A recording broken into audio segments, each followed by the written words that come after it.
understand the economy, you have to understand human nature. This podcast is powered by Acast.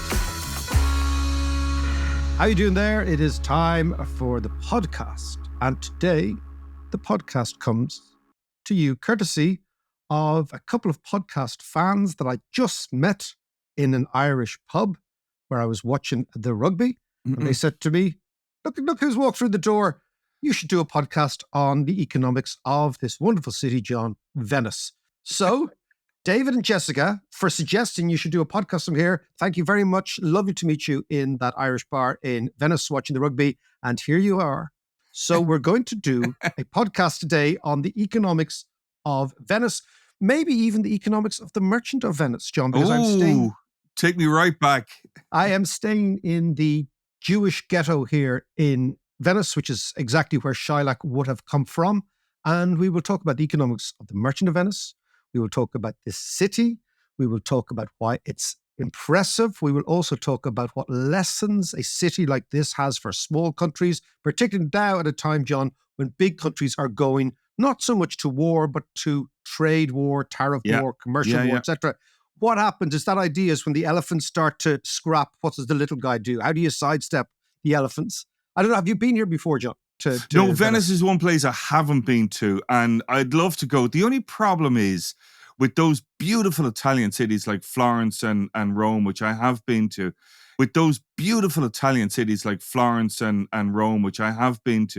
is that you really need to go at the right time, because otherwise, like we all went as a family one time to Rome a couple of years ago in the height of the summer. Oh, and no, it was too many tourists. It was torture. I mean, to get into the Colosseum, there was like a 2.5 hour wait. Now, I had to do it. Yeah. But it was just torture. Did you see the chain-smoking centurions outside the Colosseum, which I particularly liked? The Roman lads dressed up as centurions to take photos with Japanese tourists. What an easy gig that is. Sitting there smoking fags. Check it out, everybody. Well, I can tell you, Venice in early February is wonderful because it is practically empty. And I really mean this. I mean, if you think about Venice, right? There's 182 canals on 126 tiny islands, which are connected, think about this, by 435 bridges. Yeah. And it's full of lanes and alleyways and dead ends. It's an extraordinary place. And it's actually at night, it's really quite creepy because what is fascinating is there's very few streetlights. Right. So in the same way as during the day, like the light of the sky is sort of reverberates off the canal and the canal reflect the light, right? At night, it's just dead completely. And it's actually got a really quite an eerie, quite a creepy feeling to it, which is, I find fascinating. Kind of a bit of atmos. Are they charging, the way they were going to introduce this, €5 charge to enter the city? Are they doing that now? No, not now, because I think this is probably the time with the least tourists. Right. This time just before the Carnivale, or the Carnival is the big deal, right? Yeah. So they have this huge sort of Mardi Gras idea where the place the just fills up and again. Stuff. That's the mask. And a fascinating story about the masks, John, about men dressing up as women, women dressing up as men. You'd love it. It'd be right up your street. It's the libertine in you, John, that will come out. Yeah, but there's actually a lot of this sort of cross-dressing sort of carry on deep in the Venetian understanding of Carnival, what you're allowed to do, things you probably wouldn't be doing every day. Why? What's the origin of that? Well, the origin is that the Carnival. So if you think about the Carnival, right? So Carne Vale means farewell to meat. Okay, so carne being meat and vale mean farewell. Meat as in... Meat, to eat meat. So it's before Lent, right? So it's basically, the Carnival is the 4 days before Lent. It starts with the Carnivale and it ends with the Mardi Gras. So that is, and the Mardi Gras is Fat Tuesday. So basically the Carnival goes from Thursday to Tuesday and you go mental, right? And it's to celebrate the idea that we're about to go into Lent and we're about to go into a period of abstinence. We're about to go into a period of reflection. We're about to go into a period of purity. So you party your head off before So it didn't really have a religious aspect to it. Interestingly, it's like all Christian holidays or festivals, it has a pagan root, and the pagan root is Bacchanale, right, which is the Feast of Bacchus from the Greeks. And of course, Bacchus, we know, was the god of food, wine, Yeah. and having a good time. And a hoolie. Yeah. And a massive foodie. And now the interesting thing, so the idea of the masks comes from a really deep notion that you can basically have sex with whoever you want. Right. And it goes across classes, across creeds, across genders. And it comes from the libertine period of the history of this city, which is after its heyday, when then actually the city began to decline and it started basically prostrated itself up for good times and fun and all that sort of Just stuff. like Gleason Street in its day. It was like Susie Street, John. It was like going to Book Whaley's. It was like going to Book Whaley's in its day. By the way, if you're not Irish of a certain generation, you might not know or get the references to Leeson Street. But I tried to explain to my children that Dublin in the rare old times did actually stay open till 5, 6, sometimes 7 in the morning. Yes. Which they can't get their heads around at all. Although you would want to have a very refined palate to gargle all that blue nun and black tar, which was particularly for 20 quid a bottle at that stage, which which was actually a week's wages. Anyway, enough of that. So the idea is you get here before the carnival.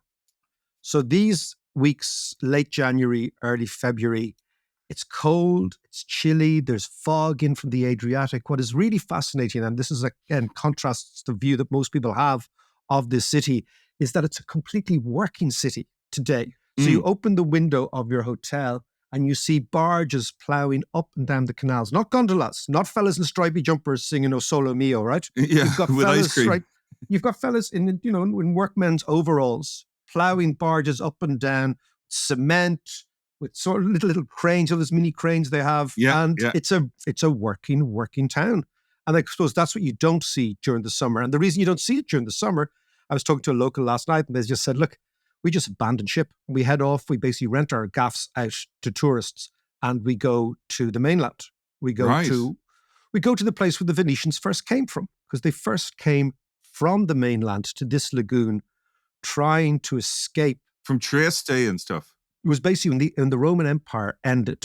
So you got the Goths, the Visigoths, the Lombards, all these barbarian tribes descending to basically feed on the carcass of the great Roman Empire. And these people around here in this area, and it would have been around Trieste, this area, they said, okay, well, the only way we can avoid these people is to create our own little country out there on the lagoon in these little islands. And they settled the islands. So they settled it as refugees. They all came here initially as refugees away from the barbarians. And then when the Eastern Byzantine Empire began to take over parts of Italy or retake over parts of Italy, fascinating, the people in Venice set themselves up as a republic. So a long time ago, in the 7th century. And they did what Ireland did with corporation tax.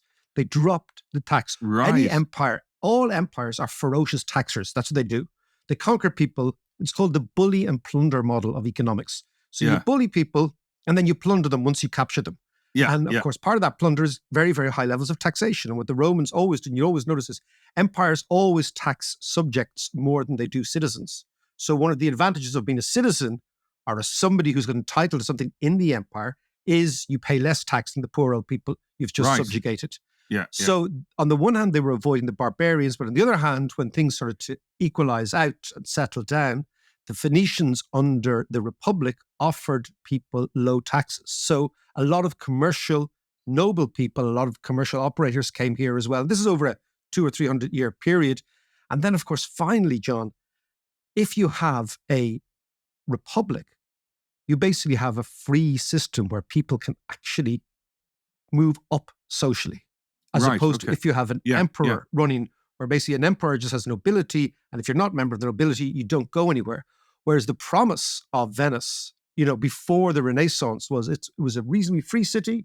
You could do your thing here, and of course, you could actually ascend socially. And that, I suppose, is a massively, massively exciting thing for ambitious young people in a world of priests and cardinals and emperors and lords. And this was unique at its time, though, was it? It was unique at the time. Florence had a similar sort of structure, but a wee bit later on. And Genoa had a similar structure, but a wee bit later on.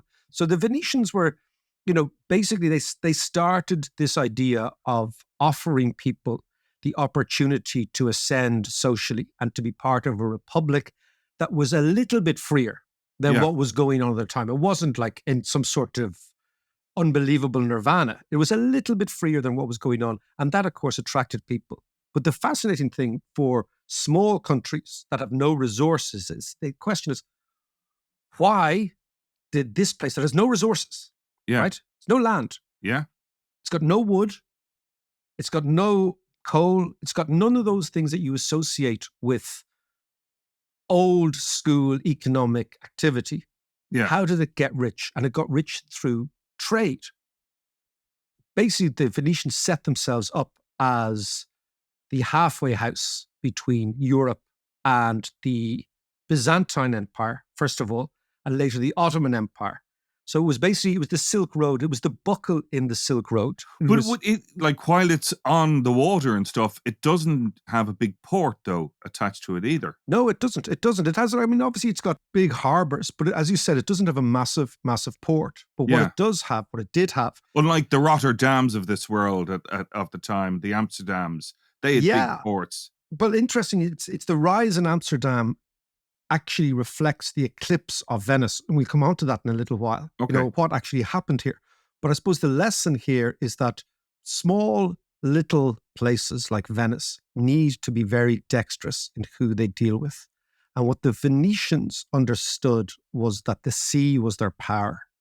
That if they could master the sea, they could master the trade routes. And if they could master the trade routes, they could actually operate the arbitrage between the East and the West. Yeah. Because if you think about the West was beginning after about 1000 AD, Western Europe was beginning to become wealthy, largely, John, due to the advent of the plough, because the plough allowed Western Europe, the big, what they call the German plough, which I think came from Hungary, this allowed productivity in the wet, damp part of the world, which we now know is northwestern Europe, to increase dramatically, because they had been using a Roman plough for many, many years, and the Romans' ploughs were much, much weaker, and they were wooden ploughs, and they used to break in the very, very rich, damp soil of Northern Europe. It's like a Fiat.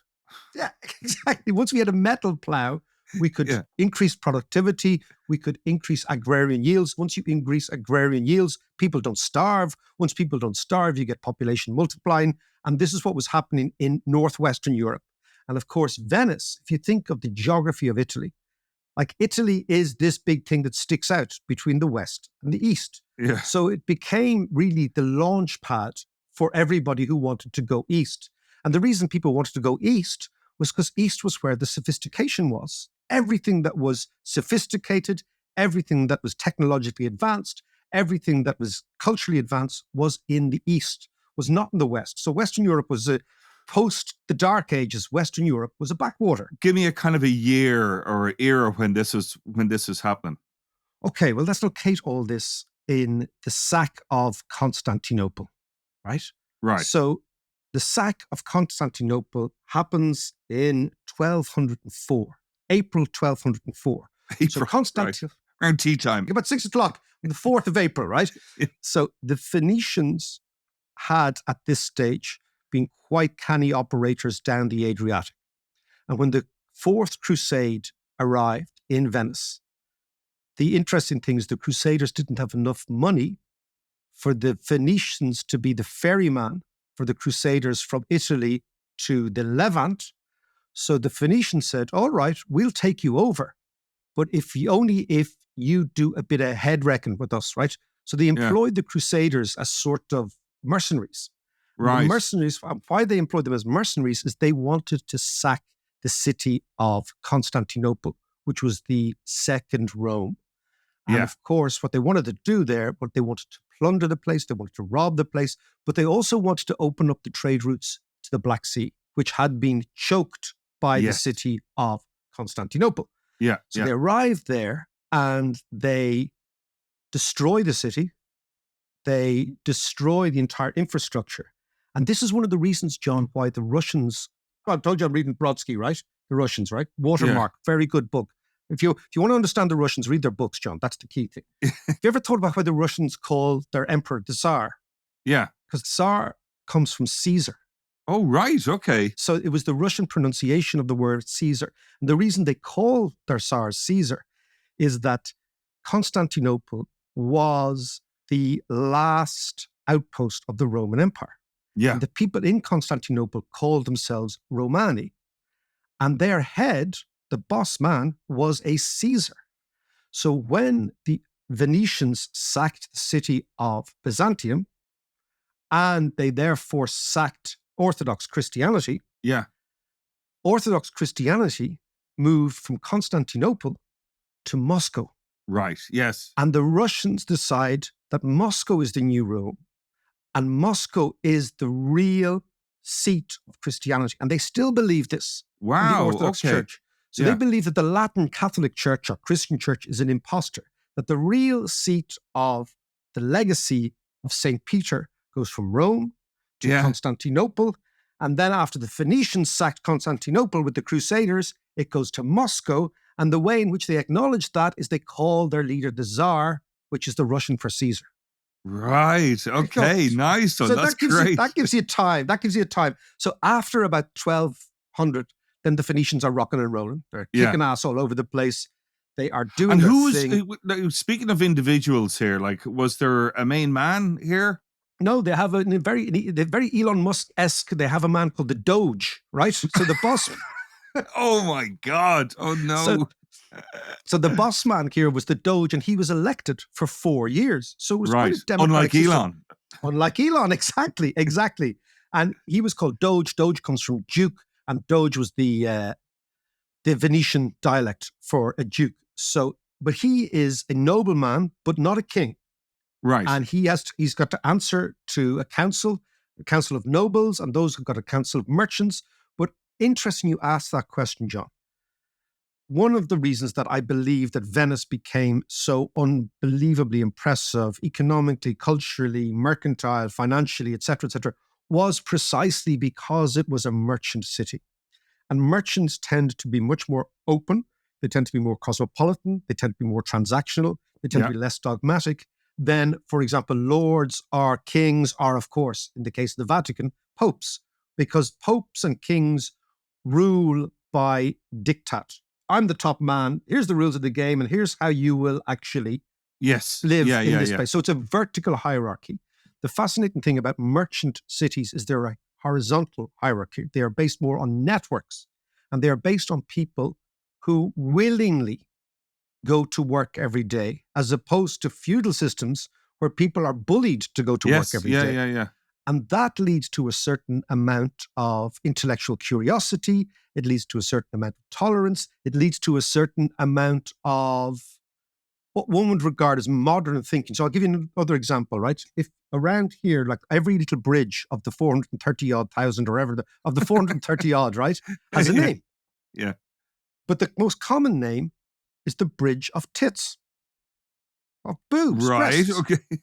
Why is this, John? Why is this? So it's the most common name because prostitution has been legal here and was legal here throughout the entire period of the Venetian Republic. Now that many people would regard as a sign that they had broken away from the Vatican. Yeah. Number one. Number two, that prostitution allowed women to organize in a way that they could sell themselves, not necessarily under the tutelage of a pimp, number one. Yeah. And number two, what they could do is build an entire network of income for women amongst themselves. So as long as they just said, look, this is part of the business of transaction. But fascinatingly, the basis of mercantile strength is always information. Who has the best information? Where's the best deal? Who's doing what? How do you actually steal a march on your competitor? And prostitutes here in the heyday of Venice were incredibly well regarded for another reason, which is they were used as spies. Yes. Yeah. Right? Yeah. So basically, the place was full of traders, of ambassadors, Yeah. of the Vizier of Constantinople or whatever. All these fellas on their own, Yeah. all these fellas using prostitutes, all these fellas after riding being indiscreet, blathering Yeah. their mouths off, right? Yeah. So the girls were used as spies.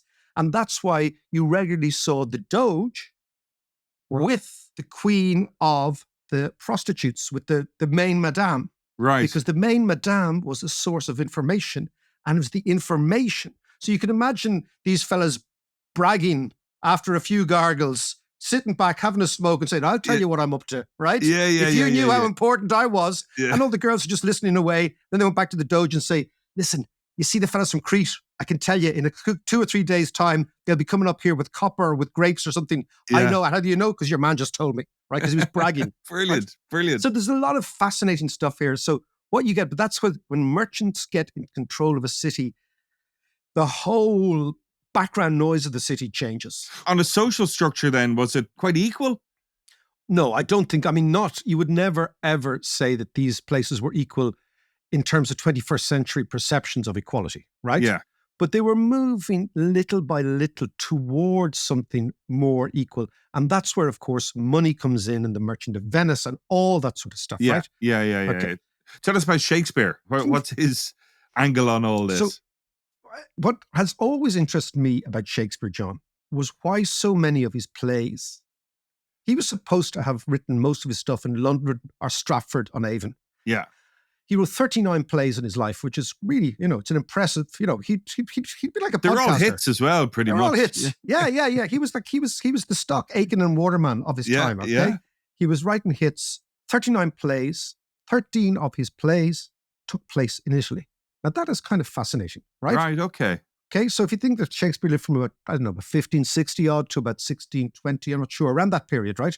So the question is, why was Italy looming so large in the mind of an English playwright at the time? Yeah. And it was because at precisely that time, Italy, and in particular Venice, was the center of the world. That is why.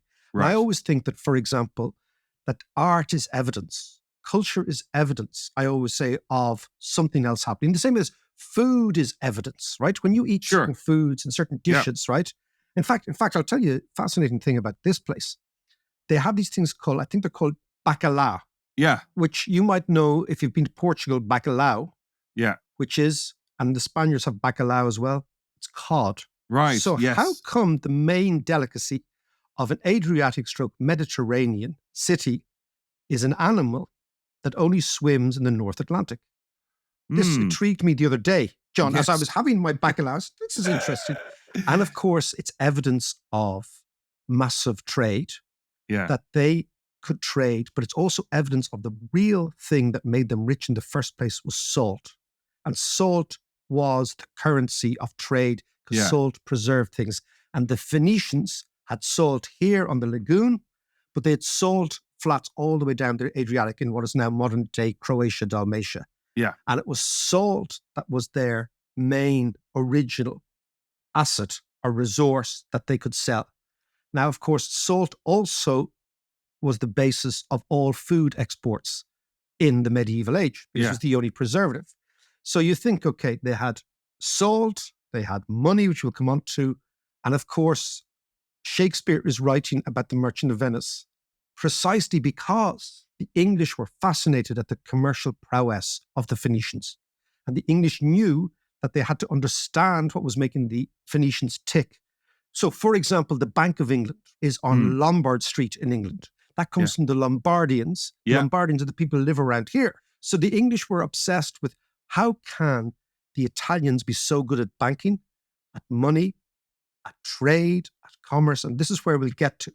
And Shakespeare was no different. And that's why he located so many of his plays in Italy, and in particular plays around here in Venice, the most well-known being The Merchant of Venice. And the reason he called it The Merchant of Venice, it would have been part of the vernacular in England, those merchants in Venice. It wasn't out of the blue, it was, he was playing into, as you said, he was writing hits. He was playing into perceptions in England of what was already being lodged in their heads as what is a typical Italian.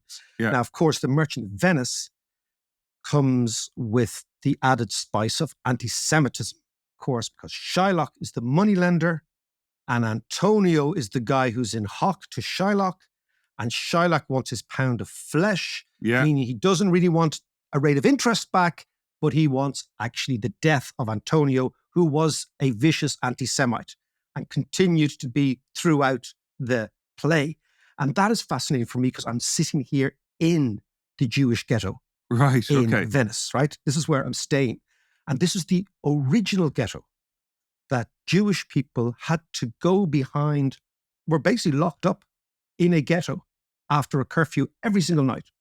And of course, Shylock is here.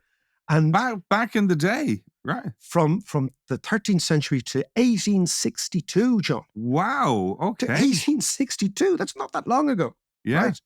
And the ghetto, it's an enclosed little part on one of the islands.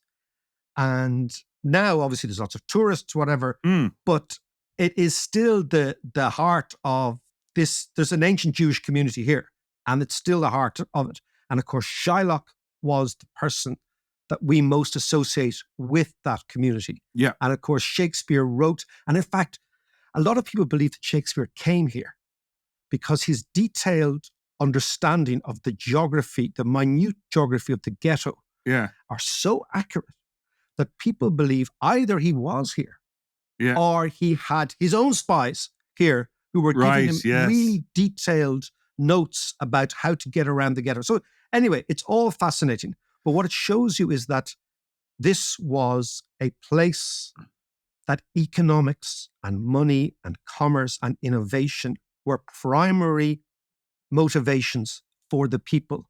And that made them rich. And it was the very wealth that propelled them forward. Well, let's talk about the kind of economics of ancient Venice and actually what it might mean for now. Perfect. We do that after break. Absolutely.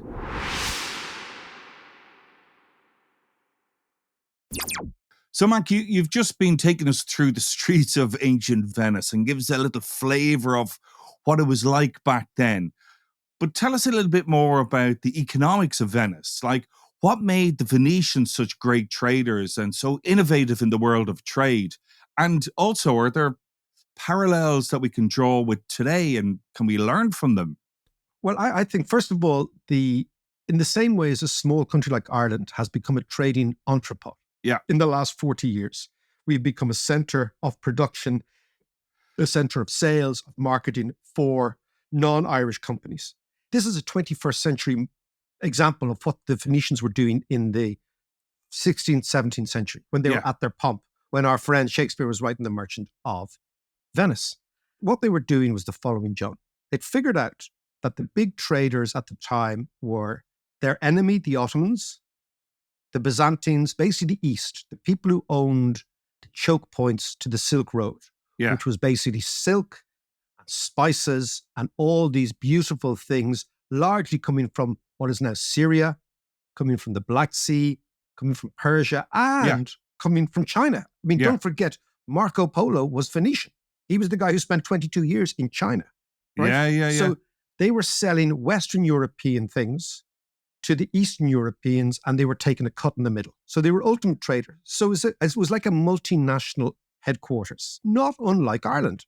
Not unlike Ireland. And I always think we can look at history to give us plots on the map of how to negotiate in the future.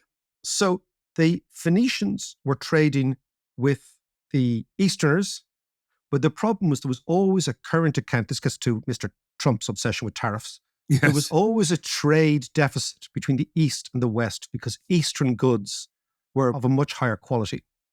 So what did the Venetians figure out? They figured out if we've got to trade, wool and cloth from here and furs we could get from our friends in Russia, and we could all trade that back with, for example, the East.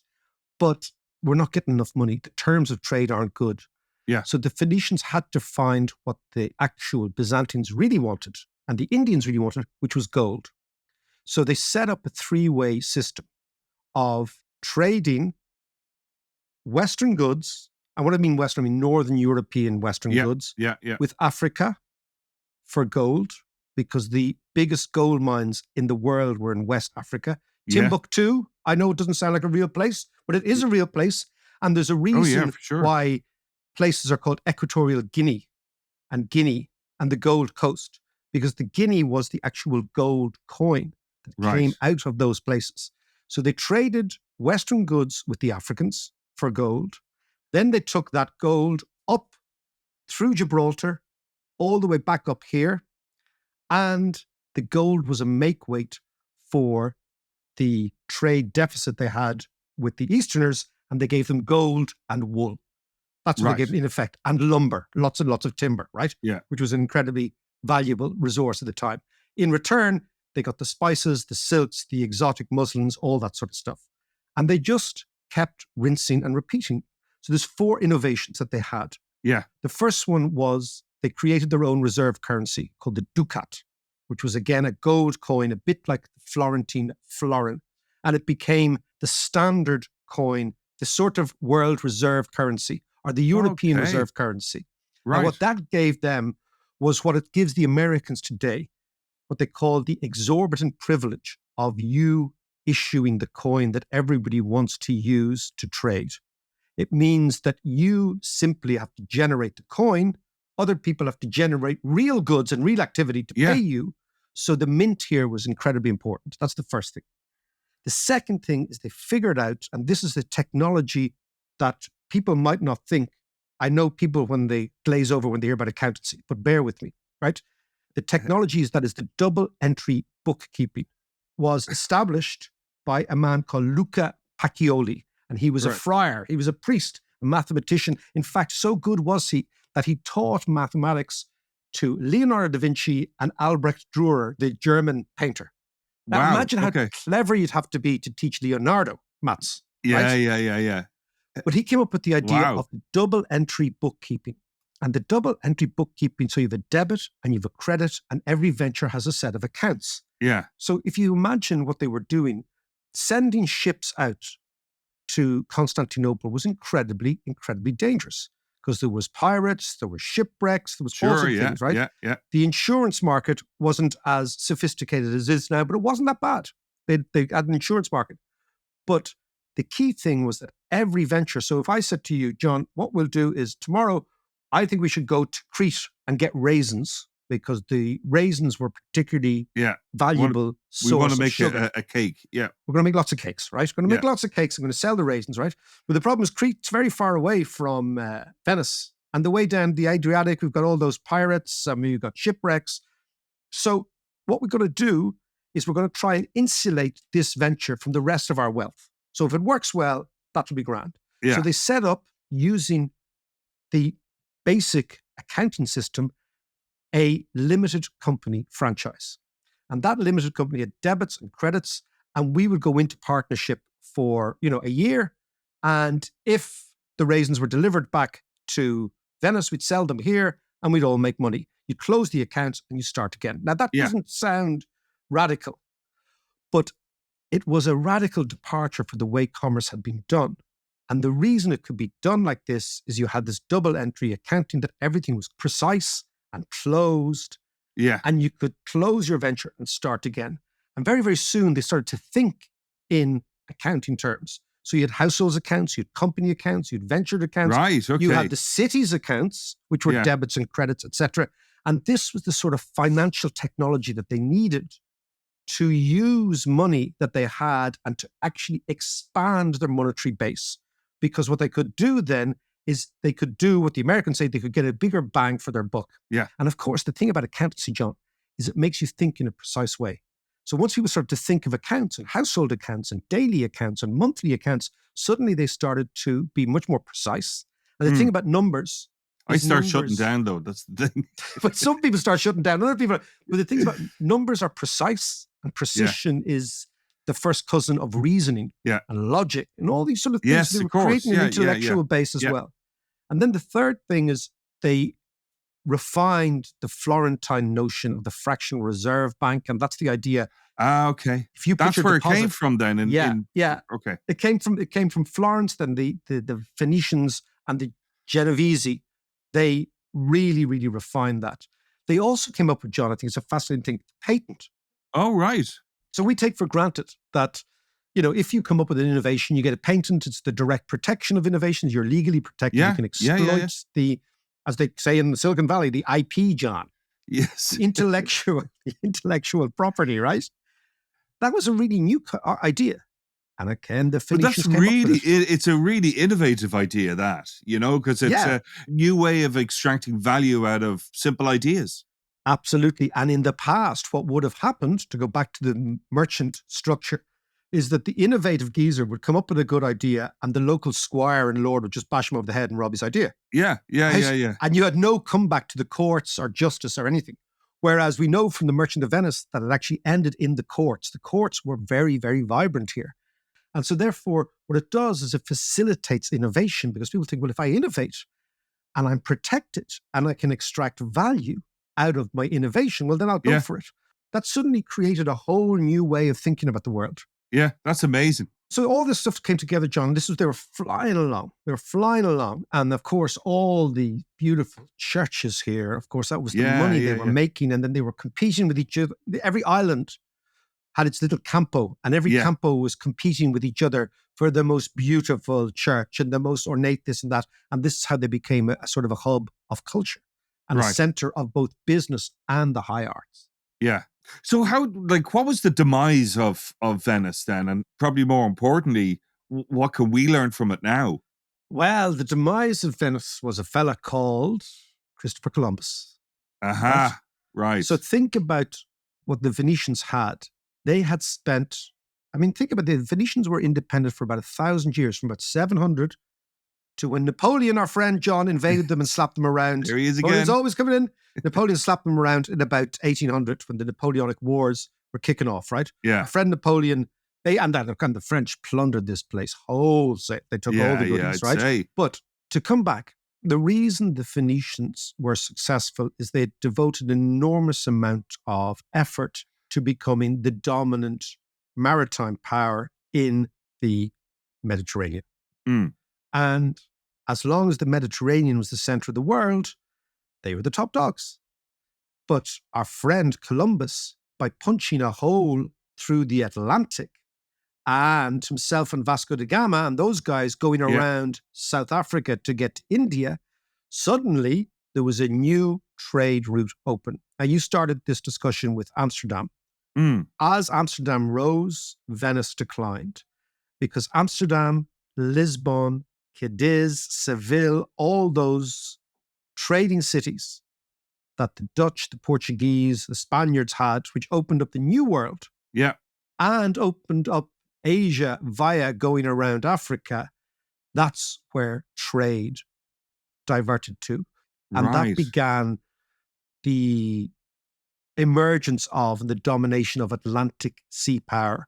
First the Portuguese, then the Spaniards, then the Dutch, and then the British. Right. So it was pretty sudden then. It was quite sudden because it was just an opening. Yeah, because, So if you can imagine the amount of efforts the Venetians had put into fighting the Ottomans, had put into fighting the Byzantines, had their little trade colonies in Crete and all around Greece. They had really exhausted their power trying to be the top dogs. And suddenly the world shifts. And they were basically, imagine they were the power in the pre-internet age. Internet arrives and suddenly the power is gone. Yeah. That's exactly what happened. So it was a technological revolution that had facilitated the Portuguese and Spaniards being able to go across the Atlantic and go down to South Africa and around into the Indian Ocean. That shifted the world away from Venice. And from around 1650, 1700, it starts to decline. The Republic is then destroyed by our friend Napoleon. Then they become part of, in effect, the Great Tour of Italy. They become a museum, which is what they are now, which is what the city feels like now. And of course, there's lots of other history, but for me, it's that heyday, that golden age that I think is really important. And I think there's some lessons. But it seems like, it's just another example of how things change. Nothing is permanent. Yeah, it doesn't matter how powerful a person or a city or a region becomes. it has its day, as you're saying. It has its day, and empires rise and fall, and city-states rise and fall, and other people learn your tricks and cut and paste better than you could ever imagine. So what are the lessons? What can we learn from Venice? I do think right now the lesson for places like Ireland, not just Ireland, but Ireland's quite a good example of a small country that is trading away, that is dependent on Americans and Europeans, and we're dependent on things going well. The essential alchemy for the Venetians, it seems to me, was diplomacy. Was they didn't get into wars they couldn't win. They didn't fight battles they couldn't win. Yeah. They had deep, deep relationships with people. They bent over backwards in their heyday to make sure that nobody saw them as a massive, massive threat. But if that was the case, they did have a massive mercenary army to be able to defend themselves. But again, it's this nimbleness, it's the adroitness, it's the understanding of the limitations of your power makes you powerful. And I think, for example, a country like Ireland now, we've got the tariffs, we've got the trade wars. Are we American? Are we European? Are we closer to Boston or Berlin? Brexit, all those sort of things that are just simmering away that we have no control over. We can only control the way in which we react to events rather than the events themselves. And I think that we could do far worse than looking at the places like Venice. So they had no resources. They were little islands in a lagoon in the Adriatic. And it was through their own smarts and through their own soft power that they managed to stay ahead of the game for so long. And I think, just look at these areas, look at these people, see what they were doing. You said that things change, and the fascinating thing is they don't really. Yeah. You still have big powers. You still have problems with resources. You still have problems with people's sphere of influence. And if you're a small player, the major rule is you are always a rule taker. You're never a rule maker. So the question for a country like Ireland is, how do you make the best of rules that you would never come up with yourself, but you have to abide by because you're a small player? And I think the Venetians give us a really, really good blueprint as to how to do that. So there you go, Johnny boy. I'm off to the ghetto, like Elvis. Arrivederci. Okay.